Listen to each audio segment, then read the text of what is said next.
안녕하세요. 송쌤입니다. 먼저 구독, 좋아요 부탁드립니다. 합격 단원별 기출문제 송쌤의 공인중개사법 네이버 카페 그리고 밴드에서 다운받으시면 되고요. 오늘은 77페이지 1번 상인법이에요. 보증금 5천만원, 월차임 100만원. 상인법은 보증금 월차임이 나오면 무조건 환산보증금으로 바꿔놔야 돼요. 환산보증금. 얼마예요? 1억 5천. 월차임에다가 100을 곱하면 1억이잖아요. 더하니까 1억 5천. 상가건물 임대차 중개하면서 임차인에게 설명한 내용으로 옳은 거. 1번 임차인이 계약갱신 요건은 전체 기간 2년을 초과가 아니라 10년이죠. 2년이 아니라 10년. 그 다음 2번 임대인 차임 증액 청구가 인정돼요. 그러면 10만원까지만이 아니라 5% 초과 금지니까 5%까지, 그러니까 5만원까지죠. 그 다음 3번 차임 연체액이 200만원에 이르면 200만원은 이익이죠. 그러면 계약 해지할 수 있는 게 아니라 3기 300만원. 차임 연체액이 3기 차임액에 달하면 계약 해지할 수 있는 거죠. 현재 연체하고 있어야 돼요. 계약 해지하는 건 갱신 요구를 거절할 때는 연체한 사실만 있어도 되는데 갱신 요구를 거절할 때, 계약 해지할 때는 현재 연체하고 있어야 한다. 200만원이 아니라 300만원, 3기니까. 4번 상가 건물이 서울에 있대요. 그 건물 경매 시에 임차인은 2,500만원을 다른 담보권자보다 우선해서 변제받을 수 있다. 자, 다른 담보권자에 선순위가 포함돼요. 그래서 선순위보다 먼저 받는 거야. 그럼 이게 최우선 변제권. 확정일자 우선 변제권 후순위보다 먼저 받는 거. 보증금 중 일정의 최우선 변제권 선순위보다 다른 담보권자 여기에 선순위가 포함돼서 선순위보다 먼저 받는 거 최우선 변제권 인정이 안 되죠. 왜냐면 얘는 소액 임차인이 아니에요. 서울에서 환산보증금이 6,500만원 이하일 때 환산보증금이, 얘는 아까 얼마였어요? 1억 5천이었잖아. 소액 임차인? 아니다. 이 보증금으로 판단한 게 아니라 환산보증금. 상인법은 무조건 환산보증금. 그래서 4번도 틀렸고. 5번 임차인이 임대인 동의 없이 건물 전부를 전대했어요? 그러면 갱신 요구를 거절할 수 있죠.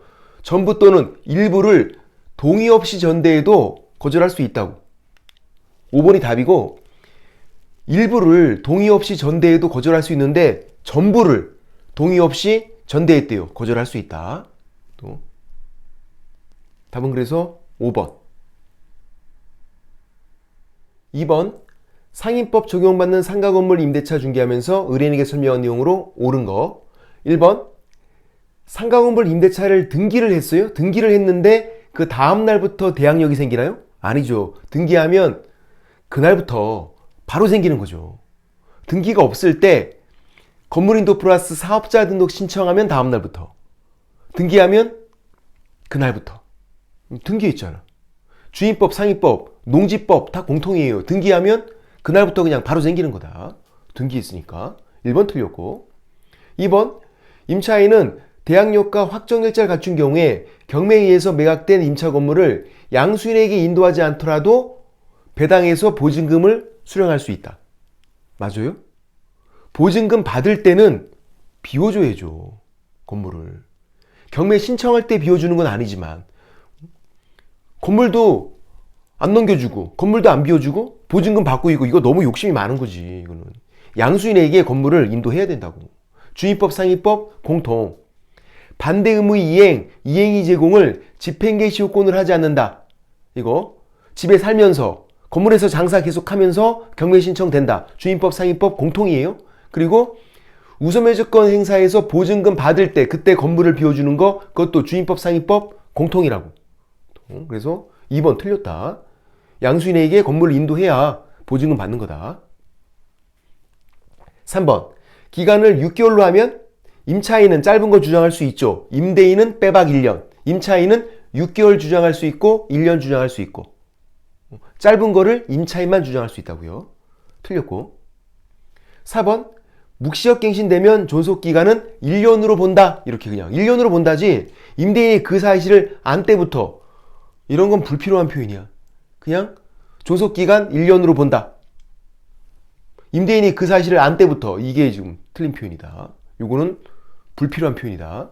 그냥 존속기간 1년으로 본다. 묵시적 갱신되면.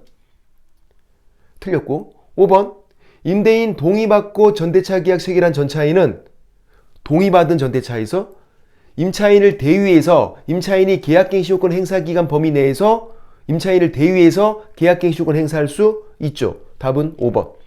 상임법안에 있는 내용이어서 정답으로 여러 번 나왔죠. 얘도 주임법은 이게 없어요. 동의 얻은 전대차에서 전차인이 직접 행사하는 게 아니라 임차인을 대위해서 임차인이 행사기간 범위 내에서, 그러니까 임차인이 4년 장사다가 전대차 했으면 남은 6년 기간 내에서 전차인이 행사할 수 있다고요. 근데 직접 하는 게 아니라 대위에서, 동의 얻은 전대차에서 그렇게 하는 거고. 답은 그래서 5번.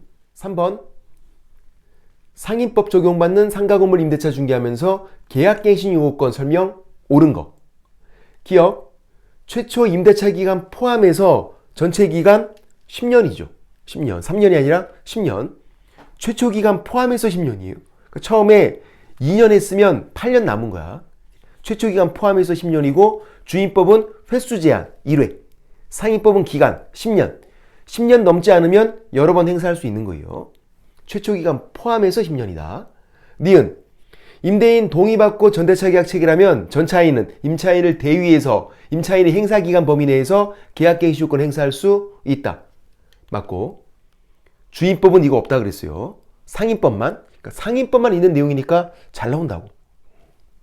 디귿 임차인이 임대인 동의 없이 목적 건물 전부 또는 일부를 전대했어요.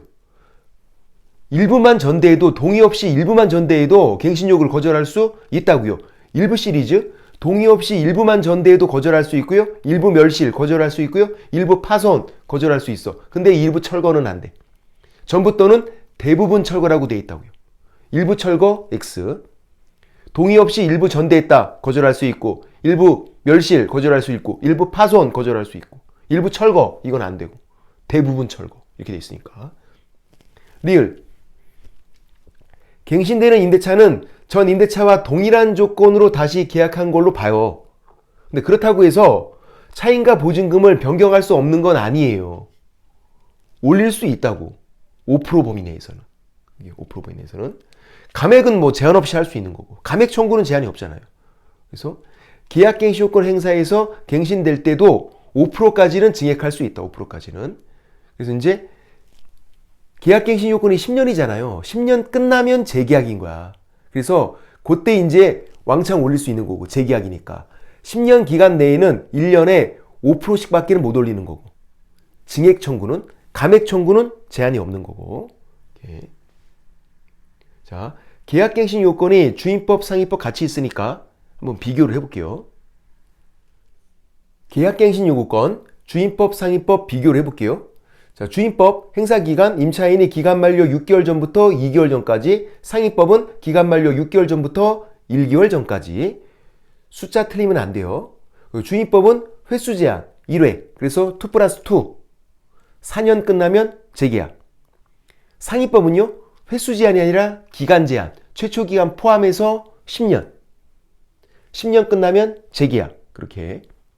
그리고 거절 사유 요 두 가지만 차이점이고 나머지는 다 똑같아요. 일부 시리즈들 똑같아요. 동의 없이 일부 전대에도 거절할 수 있는 거, 또 일부 멸실, 일부 파손 다 거절할 수 있는 거, 주임법, 상임법 공통. 일부 철거 안 되는 것도 똑같아요. 주임법, 상임법 공통이다. 차이점 두 가지. 주임법은 2기 차임액 연체한 사실만 있어도 거절할 수 있고, 상임법은 3기예요. 연체한 사실만 있어도 거절할 수 있는데 주임법은 2기, 상임법은 3기. 계약 해지할 때는 현재 연체하고 있어야 돼. 근데 갱신 요구를 거절할 때는 연체한 사실만 있어도 되고, 주임법은 임대인의 직계 좀비속 포함되죠? 실거주를 이유로 거절할 수 있죠. 근데 상임법은 야, 내가 장사할 거야, 너 나가, 이런 거 안 되는 거지. 차이점 두 가지. 그리고 주임법은 전대차에 적용되는 그런 규정이 없죠. 주임법은. 근데 상임법은 동의 얻은 전대차에서 전차인이 임차인을 대위해서 계약갱신요건을 행사할 수 있다. 임차인이 행사기간 범위 내에서. 그래서 아까 제가 4년 장사하다가 전대차 하면 남은 6년만 전차인이 행사할 수 있다고요. 왜 그러냐면 이 계약갱신 요건이 임차인 권리예요. 그러니까 전차인은 임차인 그 기간 내에서만 행사하는 거고 대위에서 행사하는 거다.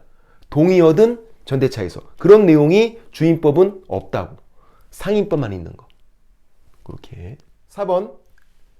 상임법에 대해서 설명한 내용으로 틀린 거. 1번. 권리금 계약은 신규 임차인이 되려는 자가 임차인에게 권리금을 지급하기로 하는 계약. 권리금은요, 신규 임차인이 임차인에게 주는 거예요. 맞죠? 임대인이 권리금 받는 게 아니라 신규 임차인이 임차인에게. 화살표 방향 잘 돼 있고. 2번. 임차인이 차임 연체액이 3기 차임액에 달하는 때는 계약을 해지할 수 있죠. 현재 연체하고 있어야 돼. 계약 해지할 때는. 아까 갱신 요구를 거절할 때는 연체한 사실만 있어도 거절할 수 있다고요. 지금 계약을 해지하는 거니까 3기 차임액에 달하는 때 현재 연체하고 있어야 한다. 맞고. 3번. 권리금은 국장이 우선해요. 기업. 권리금은 국장, 기업. 그래서 국장은 권리금에 대한 감정평가 절차 방법 등에 관해서 기준을 고시할 수 있다. 맞아요. 권리금 관련된 건 국장, 기업. 권리금은 국장, 기업. 그래서 표준 권리금 계약서도 국장이 법무부 장관과 협의를 해서 사용을 권장하는 거예요. 국장이 법무부 장관과 협의한다고. 이게. 근데 만약에 상가 건물 임대차 표준 계약서라면 바뀌어. 법무부 장관이 국장과 협의해요. 근데 권리금은 국장이 우선하니까 국장이 법무부 장관과 협의하는 거야. 권리금은 누가 수반한다? 국장, 기업. 5번. 보증금이 전액 변제가 안 됐어요? 근데 대항력이 있대. 질문. 선순위, 후순위? 저당권 위에 있어요? 밑에 있어? 대항력이 있대. 선순위. 저당권 위에 있는 선순위 임차인인데 보증금이 전액 변제가 안 됐어요. 경매로 소멸하지 않는다고. 소멸한다. 틀렸어. 선순위 임차인, 대항력이 있는 선순위 임차인은 보증금이 전액 변제가 돼야 대항력이 없어지고 소멸하는 거다. 지금 대항력이 있으니까 잔액에 대해서 낙찰자에게 대항력 주장할 수 있는 거다. 낙찰자에게 잔액 달라 그러면 돼요. 안 주면 안 나가면 되고. 주임법, 상임법 공통. 이렇게. 후순위 임차인은 그냥 경매로 그냥 소멸이에요.